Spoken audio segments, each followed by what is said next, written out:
ខ្ញុំរស់នៅកម្ពុជាដែរត្បិតថាការងារមិនសូវសម្បូរខ្លាំងតែខ្ញុំតាំងពីចប់ពីសាលាមិនដែលអត់ការងារធ្វើទេសូមបងប្អូនកុំរួញចាប់ផ្ដើមធ្វើការងារហើយកុំរំពឹងប្រាក់ខែខ្ពស់ទៅព្រមធ្វើការងារអ្នកដែលចេះតែត្អូញត្អែថាគ្មានការងារធ្វើគឺជាអ្នកដាក់អវិជ្ជមានពីមុខដោយខ្ញុំពន្យល់ក្មួយប្រុសខាងលើអញ្ចឹងខ្ញុំនៅស្រុកអាមេរិកខ្ញុំសុំការងារគេធ្វើអាត្រង់ប្រឡោះដាក់ចំនួនប្រាក់ខែហ្នឹងខ្ញុំអត់ដែលសរសេរទេហើយដល់គេសម្ភាសខ្ញុំគេសួរថាតើអ្នករំពឹងប្រាក់ចំណូលប៉ុន្មានខ្ញុំឆ្លើយជាភាសាអង់គ្លេសថា open មានន័យថាថៅកែដែលជួលខ្ញុំហ្នឹងឲ្យប៉ុន្មានក៏ខ្ញុំធ្វើដែរដល់អញ្ចឹងទៅគេក៏យកខ្ញុំធ្វើហើយជាការងារខ្ញុំ2ដែលខ្ញុំធ្វើនៅសហរដ្ឋអាមេរិក20 ជិត30ឆ្នាំគឺអត់ដែលគេបញ្ឈប់ខ្ញុំពីការងារទេគេអត់បានបញ្ឈប់ខ្ញុំពីការងារទេហើយគេក៏តម្លើងតំណែងខ្ញុំតាំងពីតូចទៀតបំផុតរហូតដល់ទៅជានាយកក្នុងផ្នែកមួយធំដែលមានមនុស្សរាប់រយនាក់ក្រោមបង្គាប់ខ្ញុំបានឡើងតំណែងលើការងារទាំងពីរហ្នឹងហើយខ្ញុំធ្វើតែការងារពីរហ្នឹងទេការងារមួយធ្វើឲ្យក្រុងញូវយ៉កការងារមួយទៀតធ្វើឲ្យក្រុមហ៊ុនផលិតគ្រឿងអលង្ការលក់ដុំខ្ញុំធ្វើតែពីរហ្នឹង30ឆ្នាំខ្ញុំធ្វើតែពីរហ្នឹងទេខ្ញុំធ្វើតែពីរហ្នឹងហើយពេលខ្ញុំសុំការងារធ្វើគេសួរខ្ញុំថាតើលោករំពឹងប្រាក់ខែប៉ុន្មានខ្ញុំឆ្លើយជាភាសាអង់គ្លេសថា open គឺគេឲ្យប៉ុន្មានក៏ដោយខ្ញុំចង់ឲ្យតែគេយកខ្ញុំធ្វើការទេហើយខ្ញុំធ្វើការឲ្យក្រុមហ៊ុនឯកជន$3 15សេនមួយម៉ោង$3 15សេនមួយម៉ោងរហូតដល់ខ្ញុំឈប់ធ្វើការមករកស៊ីប្រាក់ចំណូលខ្ញុំប្រចាំឆ្នាំ200000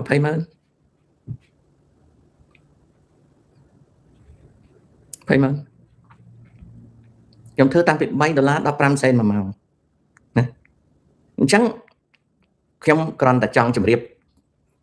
កូនចៅក្មួយថាទោះបីលំបាកប៉ុណ្ណាក៏ដោយយើងត្រូវដាក់ខ្លួនយើងក្នុងផ្លូវវិជ្ជមានខ្ញុំរៀនតាមបងប្រុសទី1ខ្ញុំរៀនតាមបងប្រុសខ្ញុំស៊ីឈ្នួលភាសាខ្មែរពីដើមគេហៅស៊ីឈ្នួលណាគឺយើងធ្វើការបងប្រុសខ្ញុំធ្វើការឲ្យចិនផងធ្វើការឲ្យយួនផងរត់តប់នៅភោជនីយដ្ឋានយួនអត់យកលុយទេយកតែអាហារពេលល្ងាចទេហើយកិនទឹកអំពៅឲ្យចិន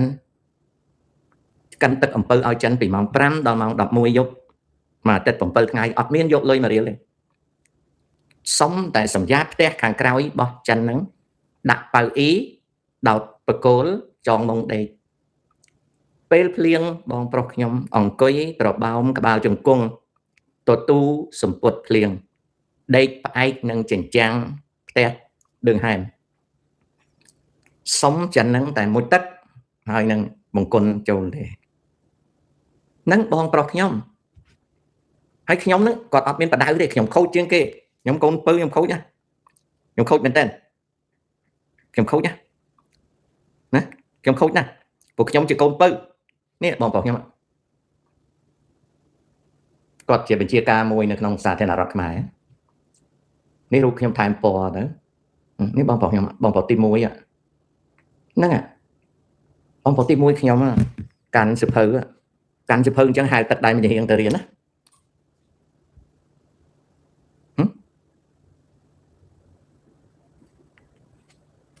គាត់អត់ដែលបដៅខ្ញុំទេគាត់អត់ដែលព្រៀនបដៅខ្ញុំទេតែខ្ញុំដឹងពីជីវិតរបស់គាត់ហ្នឹងខ្ញុំរៀនតាមគាត់រត់តុកបាញ់ហយឲ្យគេអត់យកអីក្រៅពីអាហារមួយចានសម្រាប់ញ៉ាំទេអញ្ចឹងយើងដាក់ខ្លួនយើងជាវិជ្ជមានទៅចិនដែលគាត់កាន់ទឹកអំពៅឲ្យហ្នឹងអត់ចូលចិត្តគាត់ទេតែប្តីគាត់ហ្នឹងឈ្មោះខ្ញុំភ្លេចទៅខ្ញុំឥឡូវខ្ញុំភ្លេចច្រើន ប្តីគាត់ហ្នឹងអត់សូវនៅផ្ទះទេជា trader ណាជាអ្នកជំនួញណាអត់សូវនៅផ្ទះទេប្រពន្ធហ្នឹងអត់ចូលចិត្តសោះអត់ចូលចិត្តបងប្រុសខ្ញុំទេមុខមិនឲ្យក្រោយមិនមើលហើយចេះតែចង់គិតលុយថ្លៃទឹកថ្លៃអីបងខ្ញុំក៏ចេះតែជូនលុយគាត់បន្តិចតួចទៅហើយកាន់ទាំងបើគាត់មិនដែលចូលចិត្តទេតែអត់ហ៊ានបដិសេធមិនឲ្យបងប្រុសខ្ញុំប្រើបន្ទប់ទឹកទេពីព្រោះប្តីគាត់បែកណោះគាត់ចាញ់ទៅរកស៊ីទៅគាត់ប្រាប់ប្រពន្ធគាត់ណាអាមួយឬឲ្យអាឆាយប្រើបន្ទប់ទឹកកុំធ្វើឲ្យពិបាកណាឲ្យអាឆាយប្រើបន្ទប់ទឹកតែហៀមកវិញអត់ឃើញអាឆាយហៀស្ដីឲ្យបែកហ្នឹងគាត់ថាអញ្ចឹងដល់សម័យថ្ងៃមួយនៅឆ្នាំ60ផ្លាយខ្មែរក្រហមវាយស្ថានីយ៍រថភ្លើងស្ដុកអាចរមាសមិនដឹងឆ្នាំណាទេខ្ញុំអត់ដឹងទេមិនដឹងជា68ឬ69ទេខ្ញុំមិនចាំទេណាខ្មែរក្រហមវាយមកផ្លេតទេប៉ុន្តែគេមិនថាខ្មែរក្រហមទេគេថាចៅព្រៃណាវាប្លន់នៅស្ថានីយ៍រថភ្លើងស្ដុកអាចរមាសមិនដឹងនៅខេត្តណាមិនដឹងនៅខេត្តពោធិ៍សាត់ឯនៅខេត្តណាខ្ញុំមិនដឹងដែរណាខ្ញុំអត់ដឹងដែរហើយវាដុតទូរថភ្លើងឆេះអស់1 2អីចឹងចៃដន្យអីវាឆេះទំនិញដែលចឹកហ្នឹងឬក៏ប៉ែកហ្នឹងគាត់ជួញដូរនោះវាឆេះទៅក៏វាបងខាតធំដូចឆេះគ្រឿងម៉ាស៊ីនអីចឹងបងខាតធំទៅគ្រួសារហ្នឹងសម័យពីដើមកាលណាយើងខូចខាតមុខចំនួនគេឡាយឡុងទ្រព្យសម្បត្តិណាអ្នកដែលគេខូចខាតហ្នឹងគេប្តឹងកំពង់ឆ្នាំងគេប្តឹងយើងហើយគេរឹបអូសទ្រព្យសម្បត្តិដល់អញ្ចឹងទៅគ្រួសារប៉ែកហ្នឹង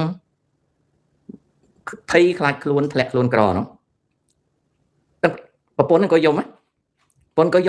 បងប្រុសខ្ញុំគាត់ថ្ងៃឡើងគាត់ធ្វើជាស្មៀននៅការិយាល័យមេធាវីគាត់ក៏ជួយរត់ក្រដាស់ស្នាមធ្វើអីចប់ករណីហ្នឹងទៅគ្រួសារហ្នឹងអត់ត្រូវបានគេរឹបអូសយកទ្រព្យសម្បត្តិទេហើយបំណុលអីហ្នឹងបងប្រុសខ្ញុំគាត់រត់កិច្ចការឲ្យអស់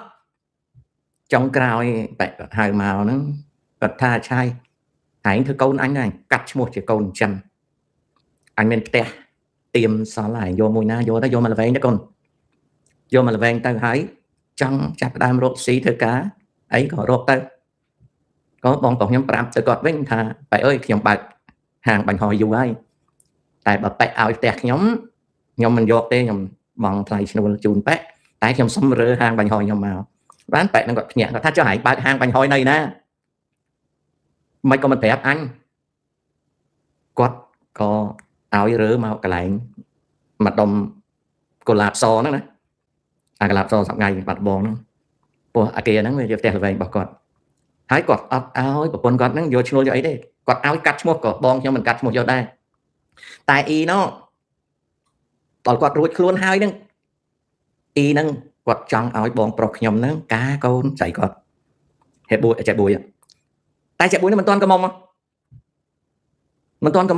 ហើយបងប្រុសខ្ញុំគាត់កំឡោះហើយគាត់ឡើងចាស់ដែរហើយគាត់ក៏មិនចង់បានកូនគេមិនទាន់ពេញកំមុំអ៊ីហ្នឹងគាត់ខឹងថាគាត់យកឈ្នួលផ្ទះទៀតថាធ្វើបាបយ៉ាងណាដល់ក៏បងប្រុសខ្ញុំគាត់រហូតដល់ចុងក្រោយអ៊ីហ្នឹងគាត់កាត់ទៅនំផ្អែមស្លាប់ទៅហ្នឹងបងប្រុសខ្ញុំគាត់ទៅកំណត់សពកំណត់អីមនុស្សណាដែលមានសច្ចធម៌ដោយបងប្រុសខ្ញុំគាត់អត់លងទឹកស្លាប់ទេហ្នឹងហើយជាអនុស្សាវរីយ៍ដែលខ្ញុំតែងតែរំលឹកដើម្បីដាស់តឿនកាយក្បាលខ្ញុំណាគាត់អត់មានបានបង្រៀនខ្ញុំស្អីទេខ្ញុំហៅគាត់តែហេខ្ញុំអ្នកស្រុកឯកើតណានៅបាត់ដំបងគេហៅអាឆាយគាត់ចិនខ្មៅគេហៅអាចិនខ្មៅគាត់អ្នកលេងភ្លៀងអ្នកលេងអីក៏ស្គាល់គាត់ចេះយួនចេះសៀមចេះបារាំងចេះអង់គ្លេសចេះចិនណាបងប្រុសខ្ញុំមិនដែលឮសូរគាត់និយាយថាលំបាកអញ្ចឹងណាមនុស្សយើងកូនក្មួយបើយើងមិនដាក់នៅអវិជ្ជមានពីមុខយើងទេណាយើងនឹងបានជោគជ័យគ្រួសារខ្ញុំខ្លាយទៅជាអ្នកមានដោយសារបងប្រុសខ្ញុំមានតាំងពីម្ដៅត្បូងមានតាំងពីភោជនីយដ្ឋានសិនកាន់ស្រូវដោយសារតែគាត់ធ្វើអញ្ចឹង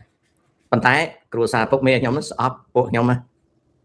គាត់ម្ចាស់ស្រុកបាត់ដំបងប្រពន្ធច័ន្ទហុកគៀន គាត់ deal ពួកខ្ញុំអាចឆ្លក់ទឹកម៉ាស៊ីនចៅយល់ទេនៅពេលដែលគេ deal យើងថាអាចឆ្លក់ទឹកម៉ាស៊ីនមានន័យថាម៉េចចៅអត់យល់ទេខ្មែរពីដើមកាលណាគេ deal យើងអាចឆ្លក់ទឹកម៉ាស៊ីនហ្នឹងគឺយើងអ្នកស្រែអ្នកចំការមិនមែនអ្នកក្រុងទេតែយើងคล้ายទៅជាអ្នកមានថ្មីអ្នកមានមិនមែនអ្នកមានចាស់ណាមិនមែនមានពូជមានដីមានធ្លីធ្លាប់នៅចាស់យើងអ្នកមានថ្មីអញ្ចឹងឪពុកមីខ្ញុំ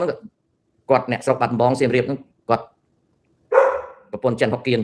គាត់ deal ខ្ញុំអត់មានរឿងអីសោះណាមេបកើតហ្នឹង deal ពួកឯងនេះពួកអាចឆ្លក់ទឹកម៉ាស៊ីនពីព្រោះការស្លៀកពាក់ឡានអីរបស់របរអីវាមានជាងគាត់អញ្ចឹងទៅប្រពន្ធគាត់ចិនហុកគៀនហ្នឹងចំណែនណា deal ខ្ញុំអាចឆ្លក់ទឹកម៉ាស៊ីនឪពុកមីខ្ញុំចាំពាក្យហ្នឹងពីដើមគេហៅឆ្លក់ទឹកម៉ាស៊ីនឆ្លក់ទឹកម៉ាស៊ីនហ្នឹងយើងតែមានថ្មីអញ្ចឹងត្រឡប់ទៅវិញក្មួយកុំអវិជ្ជមានត្រូវតែវិជ្ជមាននាំមុខណាកូនហ្នឹងអញ្ចឹង